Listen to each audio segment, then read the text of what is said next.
Right, first game of the day, everybody, is going to be Dusty versus KOVA. Most people going for KOVA in this matchup, but of course, I'm going to have to ask Trouble why she decided to go for Dusty. Is it just off the high of them beating Fnatic? Like, if they beat Fnatic, they can beat anyone. Is that kind of the vibe that I'm running with here? Okay, so I feel like they've given a lot of glimpses of them being able to beat a lot of teams, right? They had the same thing with BTXL. They almost beat BTXL. They managed to beat Fnatic. So if you're playing that well against the two top teams in the tournament, what in the freak stops you from playing that well against like the bottom end teams of the tournament? And honestly, I feel like KOVA have picked out a lot of wins. I want to say as a gift, but the games were very messy, right? And they haven't necessarily figured out their identity yet. And I feel like Dusty are on the same sort of train. So I'm like, screw you guys. You're all going with KOVA. I'll go with Dusty. There you go. Top-notch analysis. Well, I think that's all we needed, really. Honestly, yeah. I think that's all we. I literally cannot argue with it. I mean, it is an infallible argument. Xin Zhao banned, obviously a jungler that has been rising in priority, but specifically Outlandish loves to play those kind of early impact junglers. It's specific when we had the interview with him following that game, where I think he kind of like smurfed it on Xin Zhao. He's like, I just like these junglers that gives me the potential to carry the early game for my team.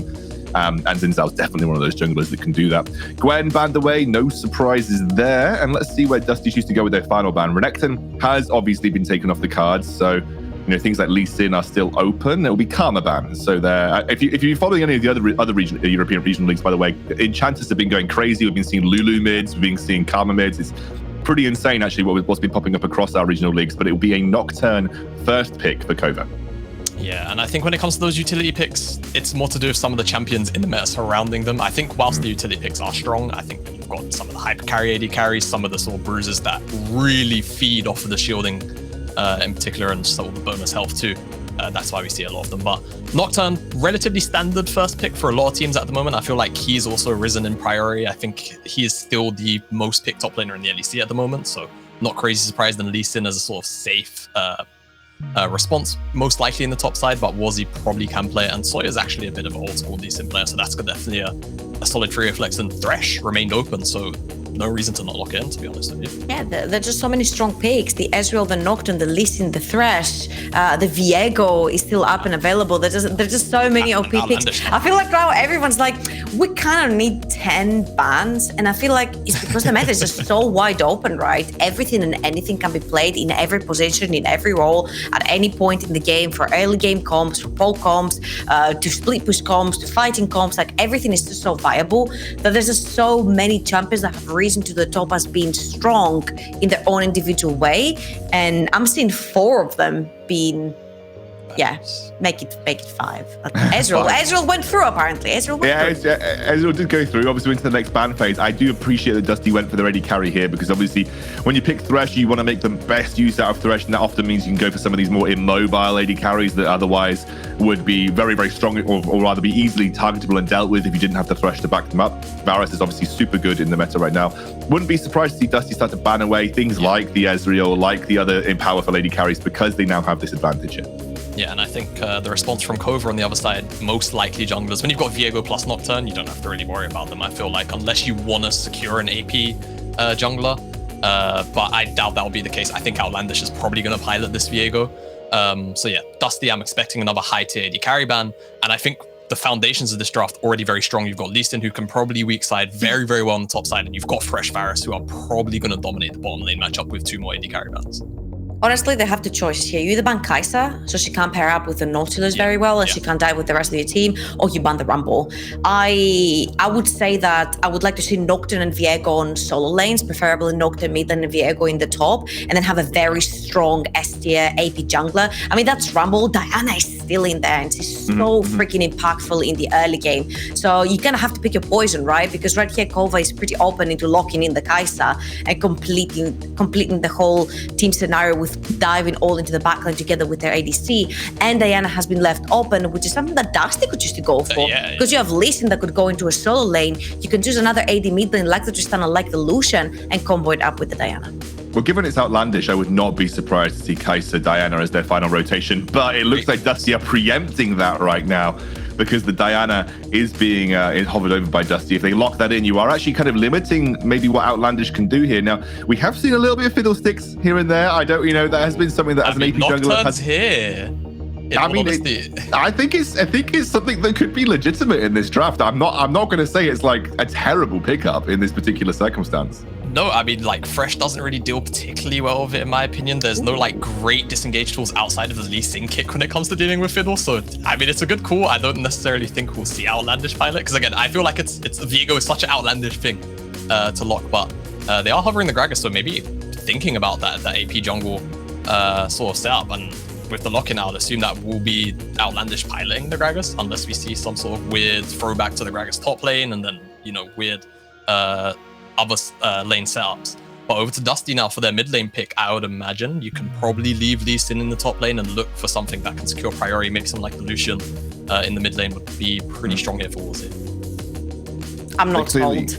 I'm not. Yeah. Sed is huge over in the LCK and the LP, like over in the eastern regions. He's been played specifically into Viego just because he can punch the living shish out of him in the early game, and he can perma push him as well. So I wouldn't be surprised if they swap it into this matchup. He also does really good into any AD assassin / bruiser to do the true damage and the shields and everything. I'm just not sold on how much AP damage can cover this out, because if you look over at Dusty, they have very, very, very easy itemizations versus armor. The Diana with the hourglass, you've got Set that can pile up a lot of the armor. Lee Sin can do the same. Varus has the thresh protecting him. It's just unless Outlandish goes complete glass cannon onto this Gragas, which I would love to see, because a lot of the carries and Dusty are pretty squished, then yeah, but I'll just side with my boys Dusty, like my prediction. Well, I think that's fair. I think KOVA have drafted a very KOVA draft. I think they have their own unique style of drafting, primarily driven by the kind of like the uniqueness of Outlandish's champion pool. I'm going to leave Jamala to ponder, because I do believe we're going to have to jump over to our casters now. We have got our beautiful lads, just probably our absolute chef's kiss level of beauty on our casting desk right now. It's Hitbrain and Gulborg. Thank you very much, Raisin Man. Hello and welcome to the caster desk, as we're getting ready to go into our first game of week 5 now. The weeks are flying by, but we're keeping on going. We're at that halfway mark and we're still in crossplay here. These are two teams who we've kind of hit on not having the greatest run of it so far. KOVA are 2-6 in the standings, Dusty are 1-8 in the standings. So, either way, this is a big win for one of these teams to kind of kickstart the momentum as we go into that second phase of the tournament. Yeah, I completely agree. And I think you said it yourself, both teams, they really need one.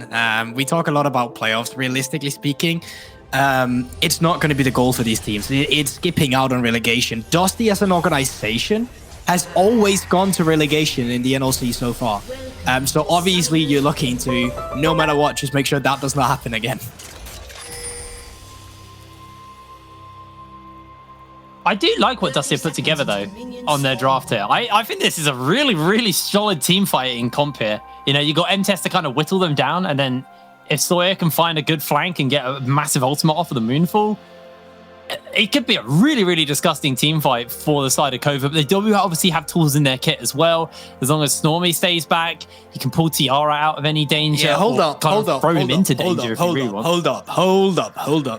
I was talking about organizational history. I wasn't talking this comp specific. I was bringing it back to the game, mate. Yeah, I will. But I agree with you. I think Dusty's composition towards when you go to late game, it is straight up just easier to play. I think on the side of KOVA, it's very much just one damage profile. Gragas being your only AP. Good itemization for Zombie, particularly on the set as well. So I think you need to get your bot lane ahead. You need to have some sort of driving factor. You need to be a bit ahead of the curve, because when push comes down to shove towards the mid game towards that end game, it is going to be very hard for you to deal with all that backline dive and the poke coming out from Dusty. Really is. Seeing both of the junglers starting up on the top side of the map. So they'll be both clearing at the same, well, at least in the same direction. Sawyer is going to go back to do his Krugs. There you go. To land that auto attack. So this lane, we think of Kalista as, someone who does like to duel and fight in lane as much as possible. but Varus is typically a champion we see kind of take control of the lane early. Is there like a turning point in this lane where we expect Stormy to kind of run away with it, or is this just going to be a rough laning phase just because Varus can kind of harass and clear through the waves with just basically spamming his abilities?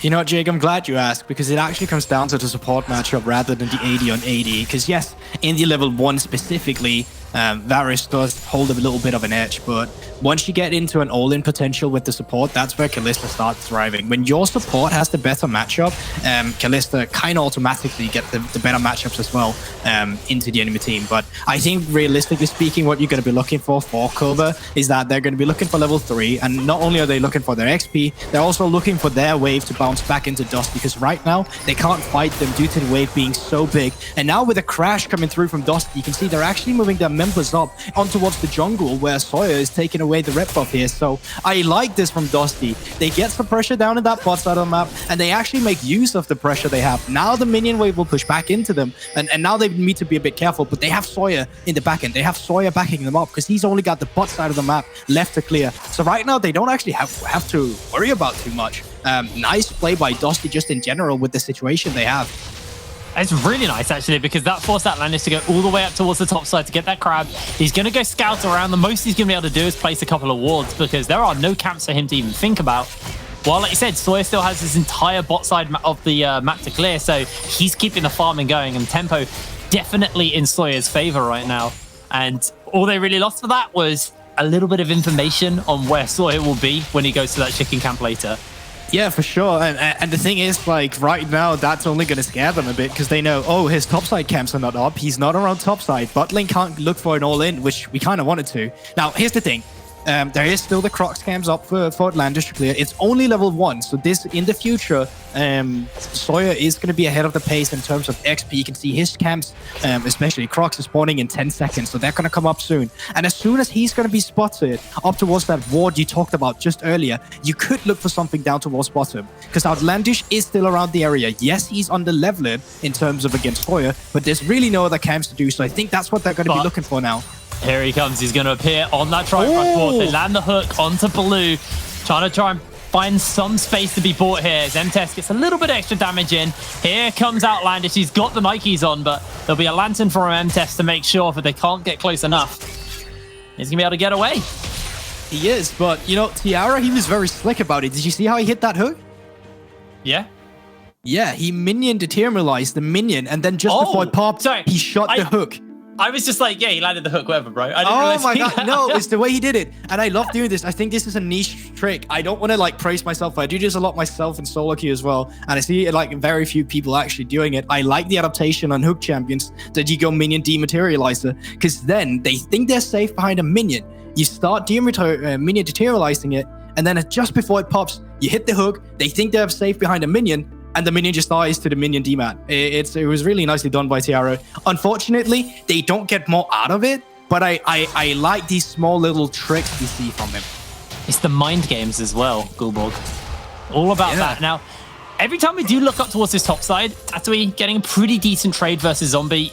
This is kind of how the Nocturne lanes. He's just got so much like effective wave clear just because of his Q, and then his passive means he can kind of cleave through the waves really, really quickly.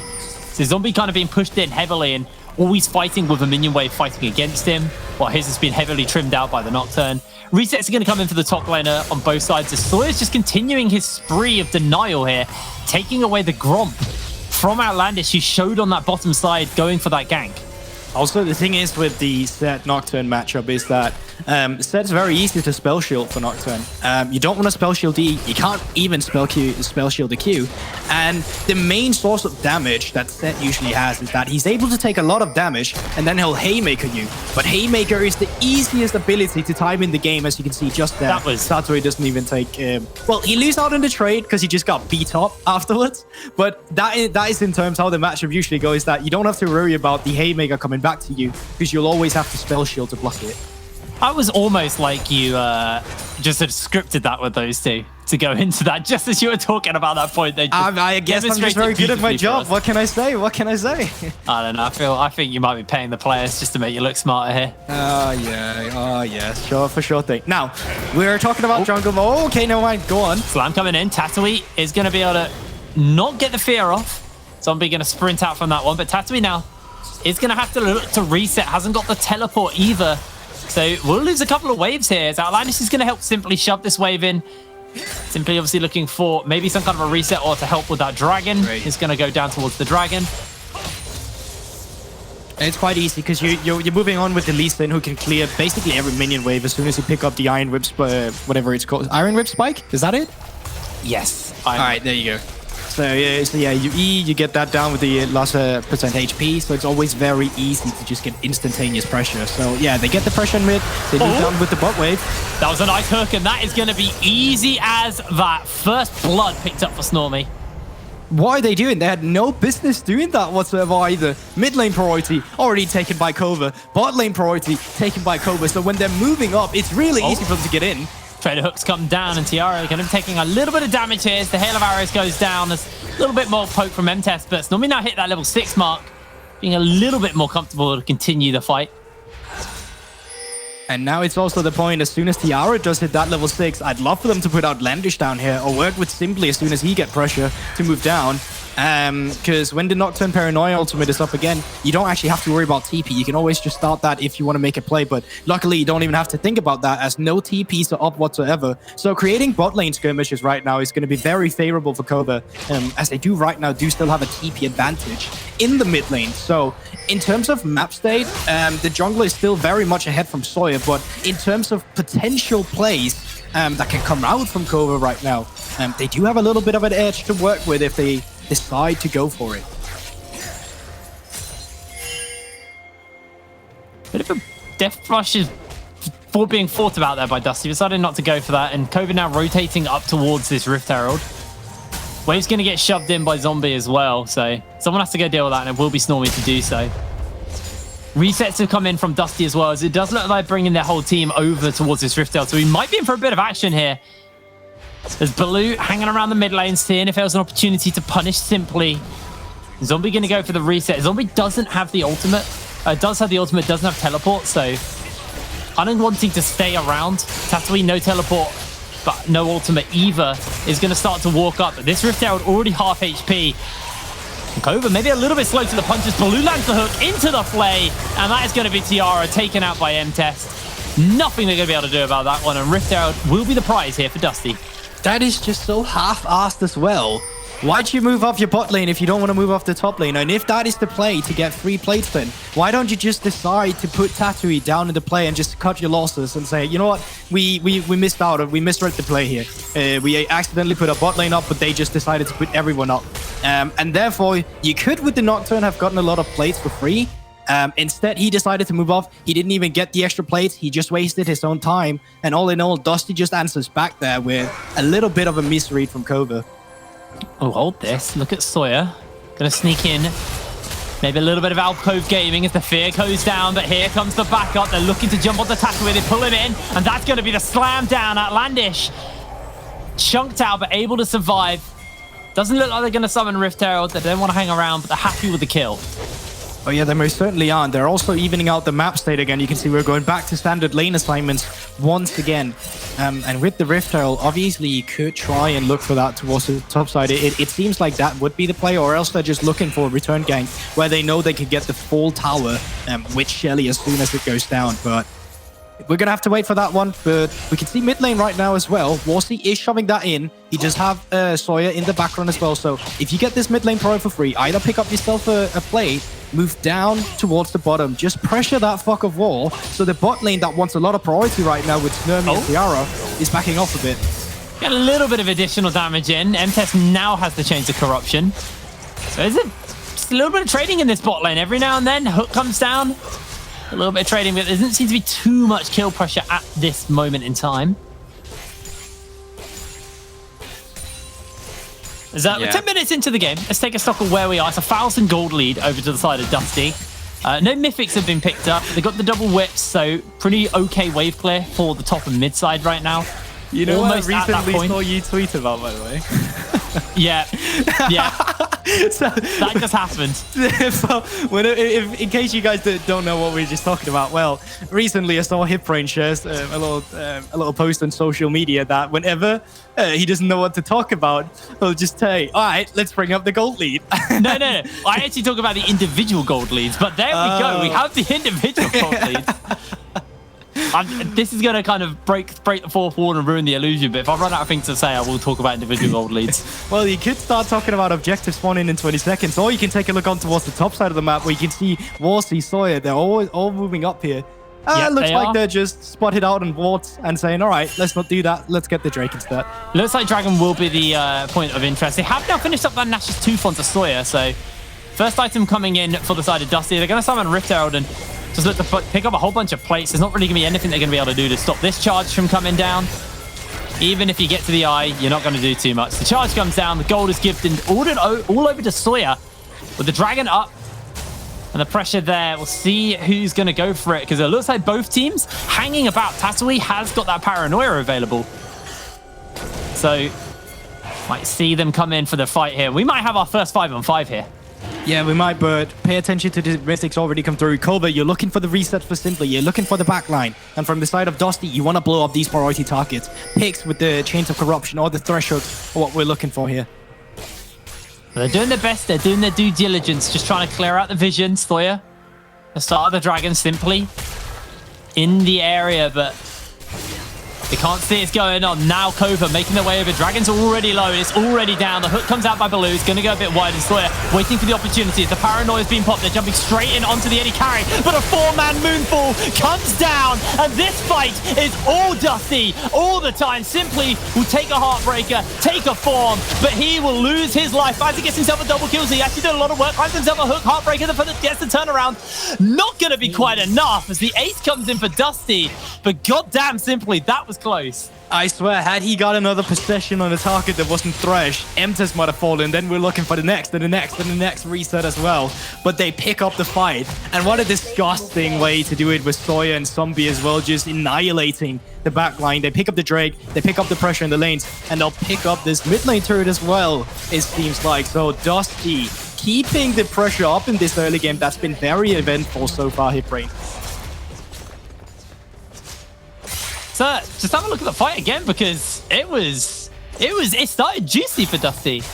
Now that's the thing, you get a hook on towards the Thresh, but stopwatch is there, and then all that damage towards the backline with the Diana ultimate, with Set's Haymaker, just blowing them up, not giving them a chance to fight for it. Then you can see as soon as Simply takes over the set, they kind of get a little taste of their own medicine, but it's not going to be enough with the recess on towards the possession, not access for the Thresh possession on towards the Varus on Emtus, and he couldn't get more out of that play. But you know what? You like the ambition from Simply. He tried his best. I mean, that was close. That was genuinely close. Wasn't enough, unfortunately, for them, but it was close. Anyways, we head back into the game after the replay. We can see, obviously, this tower's now gone down in the mid lane, so that's the first one over to the side of Dusty, accelerating the gold lead to here or there about 4,000 gold right now. It's starting to snowball a little bit in their favor as just going to get a nice fadeaway lantern arrow onto Snorming. Completely. There's like multiple objectives still up in him. Oh, wow, okay. He's just dead. He's just dead. Sawyer on a killing spree. Oh, goodbye. And with that, I think that should just be second Rift Herald going over to the side of Dusty. I don't even think you need to give multiple members over here. You just need to make sure that he gets taken down. And then afterwards, what you really want to look for is all of these outer turrets right now, because with them up, you are still able for the side of KOVA to form a defensive line of vision and keep the pressure up in your jungle. Okay. Simply does a fair amount of damage to Zombie there. Able to dodge away on the Haymaker, and that means with the sustain from the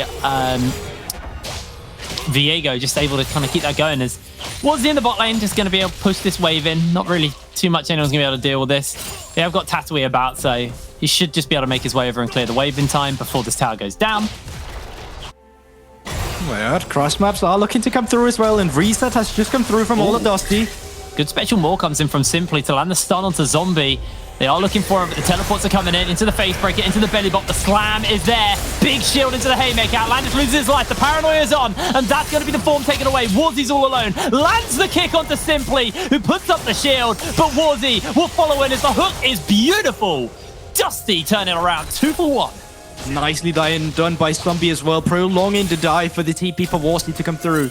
Nice flash as well to pick up on Landish. I'm actually not sure if it was necessary, but either way, they get the pick up and they get the advantage. And Tessie gets the chains off, but he's going down. The Prowler's Claw won't be quick enough. They find a quick answer kill as Sawyer will take this bot lane turret. We just can't catch a break in this game at all. Action is happening everywhere on the map right now. Sawyer does still have that second Rift Tail if you want to accelerate something else.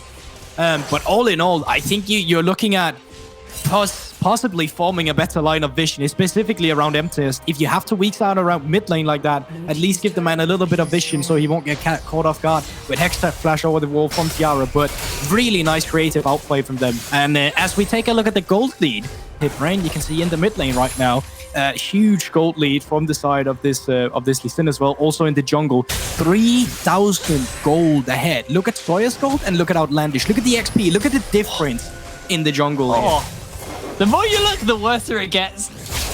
That's really horrible, actually. I'm curious to see, has he just still got the Nashers or is he closing on his next item? Got the Oblivion Orb as well. As the 10 stack seal, we'll see whether or not he's feeling giddy enough to go for the Medjais. Well, you'd hope for it, and I think second Herald here, I talked about it for objectives, but we might just see it used for priority around this next Drake.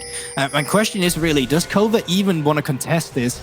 I don't think they're in a position right now where they can actually win a team fight. I think they should be looking to either cross map a side lane with someone overextended or seeing if they could get a turret for themselves or more pressure, because when it really comes down to it, I don't think there's much they can do about this Drake. And you see Dusty, they realize this. They are not even devoting multiple members on towards the Drake. They kept that bot lane towards the mid lane. They still have that top lane in the top, making sure that no one is going to be able to take the objectives. And Warsley's even counter jungling while pushing out the lane. So Dusty right now, in these plays, are just getting everything for themselves.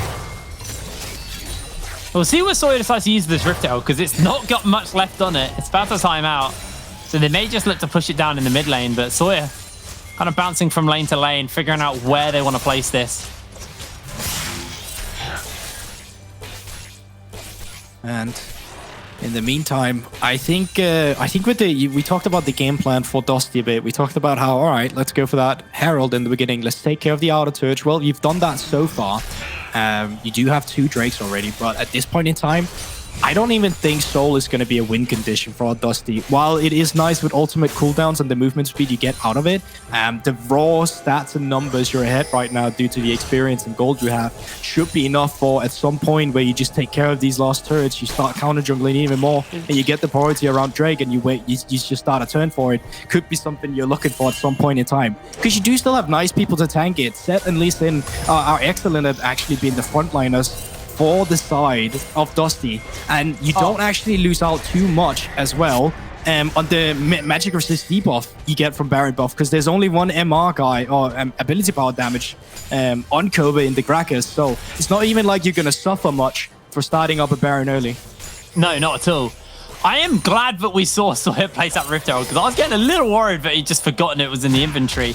Does go into the top lane, and realistically, I don't think it's going to really achieve much here because they're not set up to push with it. It was a bit of a wasted objective, but they did also get it for free, so it's not the end of the world. Really is. And then you can see, yeah, Rift Herald does get taken down here, but they're actually going to be utilizing a bit of a cross-map play here from the side of KOVA. They have a lot of good vision up towards the top side of the map. Every vision is actually in favor of KOVA.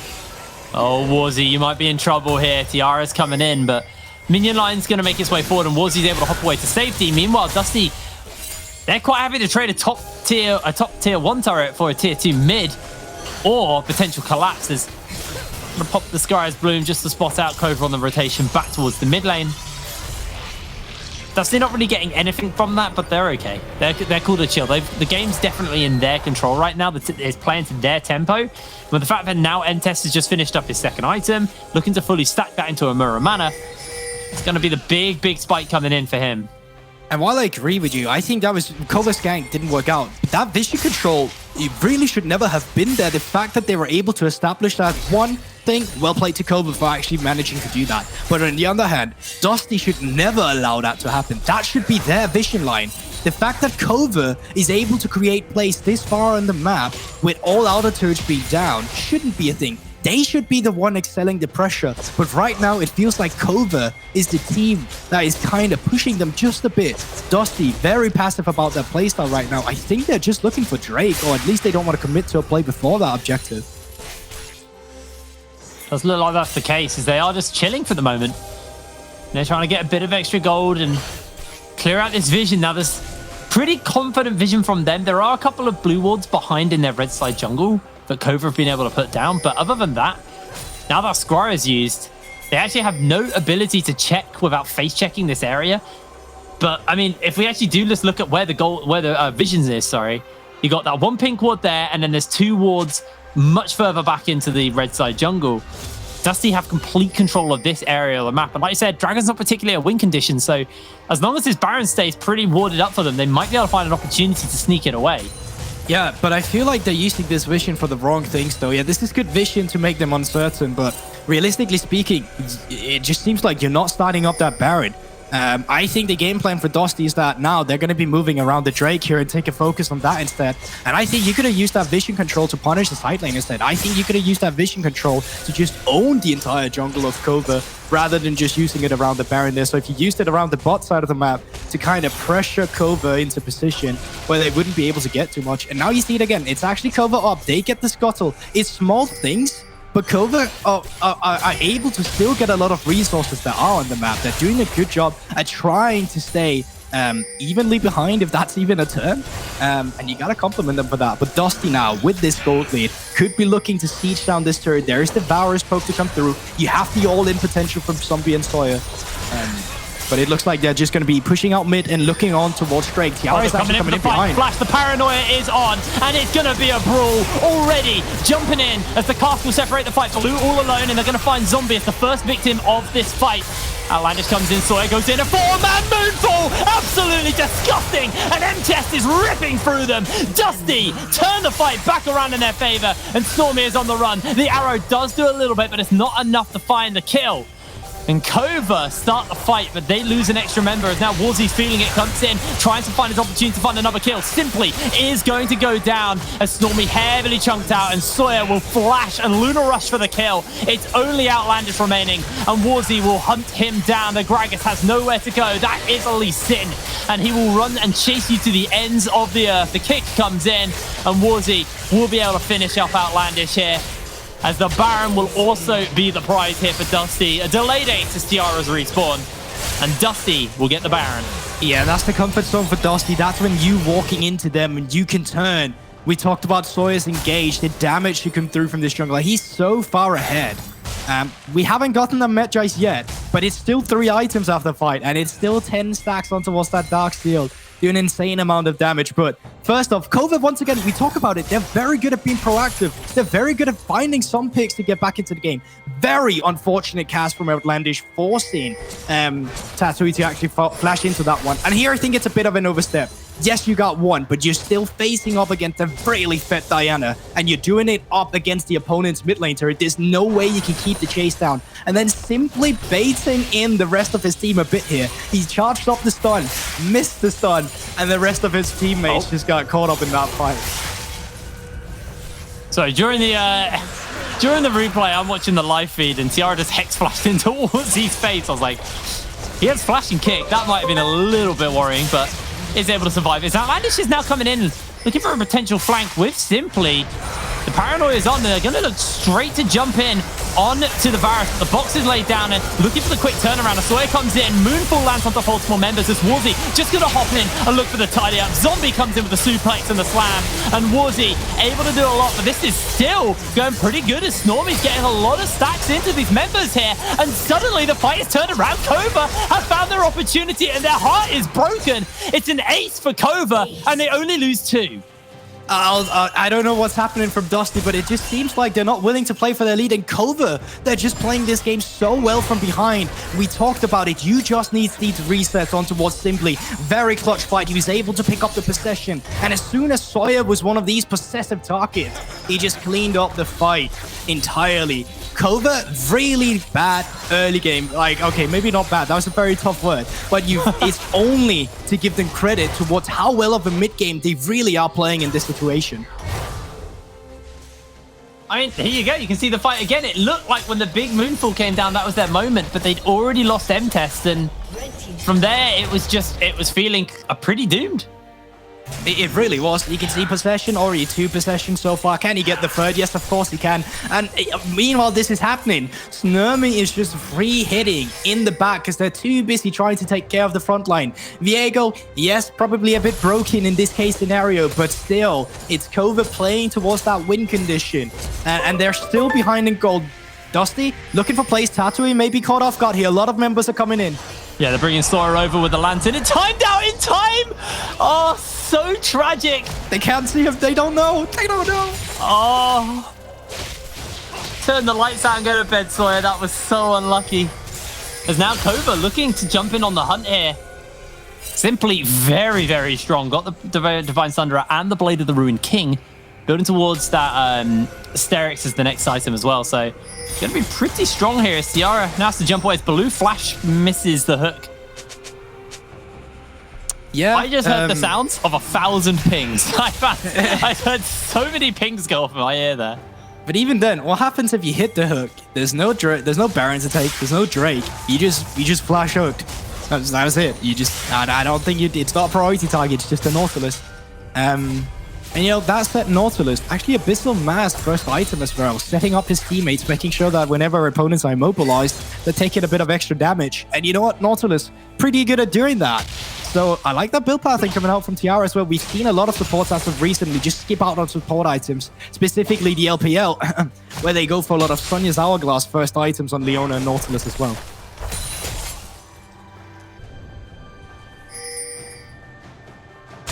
The reset's now coming in to the side of Dusty. Just chilling.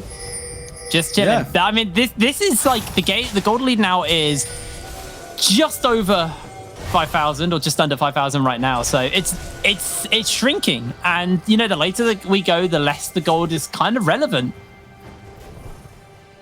So this could be a bit problem for Dusty.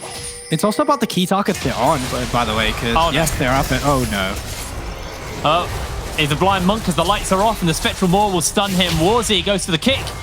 But can he make the ground escape? No, he can't because everybody's coming in. Warzy just buying space, buying time. But there's only so far he can jump and he will lose his life. Does do a lot of healing. It was a noble death, but a foolish one nonetheless.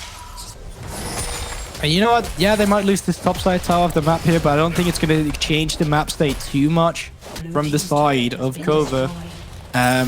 But it's still that the fact that they're willing to look for different plays on the map while objectives are still down. Because there's only one time at this point in the game where you can go for bot side plays as more of 2 members, and that is when Baron is no longer up. So the fact they realize this and go for it while they can, it is still a sign of KOVA trying to stay proactive. And that's just how this mid to late game has felt like so far. Dusty is very much still in the lead. They should be able on paper to still take these team fights, but it feels like KOVA is the proactive team between them. Yeah, no, you're completely right. And we're now looking at Soul coming up in 15 seconds, and I'm kind of looking at what items we're working with here. The main ones I'm looking for are stopwatches because they're big kind of, you know, cheap items that actually have a massive impact during the fights. Zombie has one. There's a Zonya's and Sawyer, stopwatch and Warzy.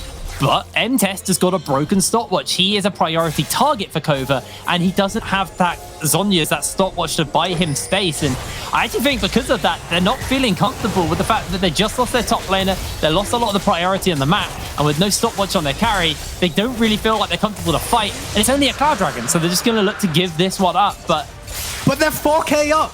Yeah. Hello? They're 4K up, but my bigger criticism is they didn't really do much with that time when the dragon was being taken. They didn't really move through and get complete vision and control of the upper side of the map. They just kind of stood in mid lane and killed a few waves. And that's the thing. It looks like when you look at Dusty that they're scared to throw away a lead. It looks like they're just scared to be proactive, really. It's quite interesting, and they do still have a lead. And we have seen countless times that, yes, the objective setup may not be the best. But remember, the fights that Dusty did win in this game were fights just created around the mid lane, were fights just created out of nowhere. And that may still happen when you choose to go for the next objective. That may still happen when you choose to fight over Vision. But you need to kind of be a bit more in control of when you go for this. So when these skirmishes happens around Vision, for example, it happens on your terms. Because right now I think they're still a bit scared because last time they lost in a jungle, they got killed off while trying to clear wards. You can still do that, but you can do it while baiting in the enemy team with the death sentence, with the chains of corruptions to try and look for some of these plays.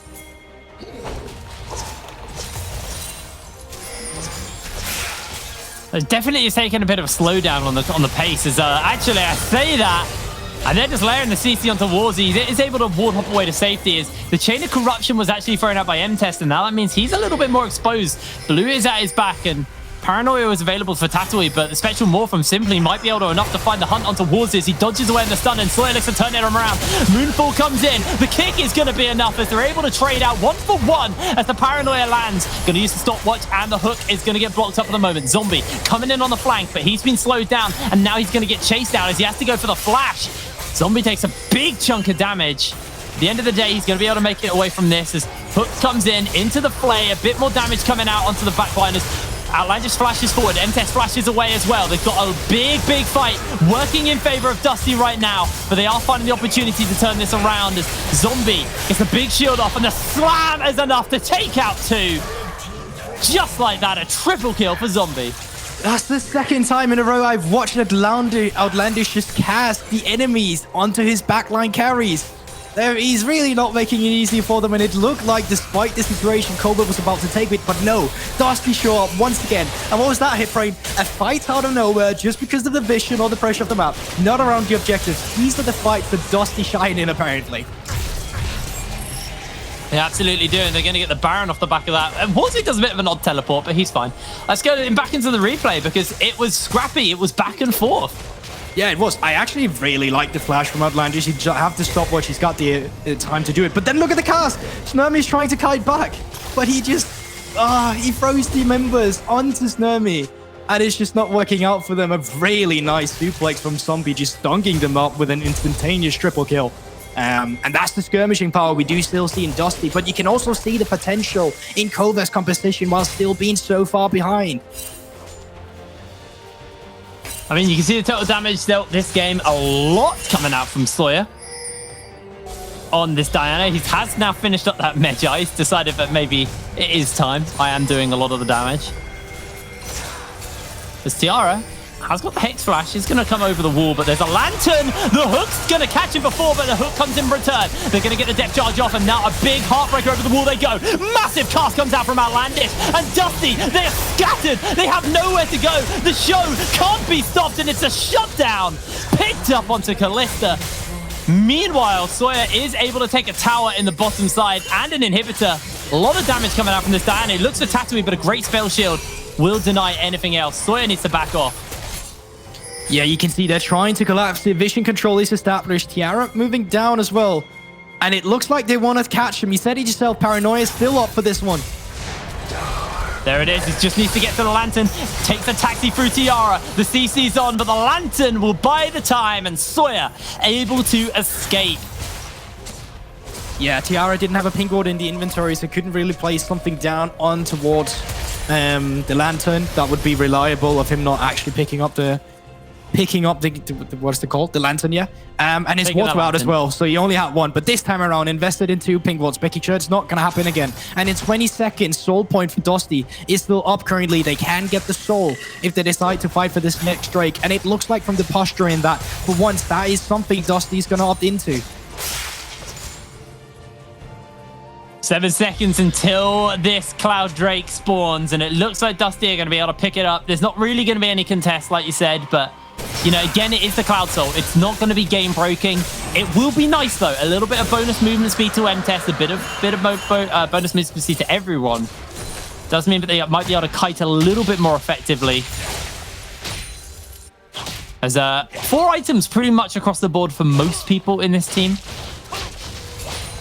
I completely agree. And you can see it's only going to get tougher. M-Test now, if he can stay safe in the back line and just target them up, or rather poke them down while these sieges are going to start to happen, that should just be an easy done deal, because as soon as those HP bar below 50%, Sawyer should, realistically speaking, just blow them up as soon as he goes in.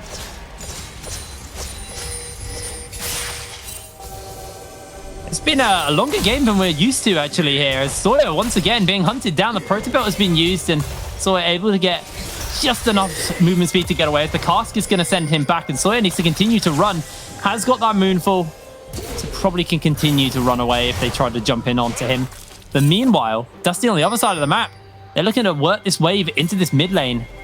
Although they might be looking for a quick turnaround as Sawyer finds Simply. Simply has to Heartbreaker away as the teleport's coming in for the backup. Baloo throws out the lantern and Sawyer just continues the chase. Simply loses his life. Kick comes in from Warzy onto the backline. And that is going to be the end of days for Gragas, as Baloo, flash and hooks haven't been your friend this game. As the minion blocks out on that one, and Outland is just about able to escape. And the redemption from Baloo. Misses Don't see that very often. That's some Chad stuff there, mate. That's some real Chad stuff. Only 3 members of KOVA left to try and hold this. As Snormy, go Tiara, I choose you, but he instantly gets himself played back, and the paranoia is on. Snormy trying to kite, trying to get this extra damage in as he's being chased, he's being chunked, able to keep himself alive at the moment as the first tower goes down. Only 2 members of KOVA remain, and Tatooine is pulled in by the face breaker. They get the stun, they get the root, they get the kill, and they get the slam. Dusty are going to find their 2nd win of the split. Yeah, this game was made more competitive than it had to be, though. I feel like if Sawyer did not get as far ahead as he did on towards the Diana, that had created this ease of execution for them where he just blew off the key targets, this would have been a completely different series, because I genuinely want to compliment KOVA when I was watching the mid game. I'd much rather like their play, but fact is, Dusty was just so far ahead that it seemed like they were the team who's going to be able to close it out in the end. So big props to Sawyer keeping his team in this one, because his gold lead was for sure the thing they could play around with. I mean, I've been very vocal with you about some of my criticisms of the way our teams play at the moment, is if they fall behind, they just go and give up. That was not what KOVA did. They fell behind and they found some really good opportunities. And honestly, that game really could have gone any way, even with a gold lead that big. Maybe that's a criticism of Dusty, that they were that far ahead and they weren't able to close out. Maybe that was a compliment of KOVA. I don't know. But the people who will know what was going on there was our analyst desk. But for now, it's time for a break. And when we're back, they'll have a little bit of a chat about that game. See you in a moment.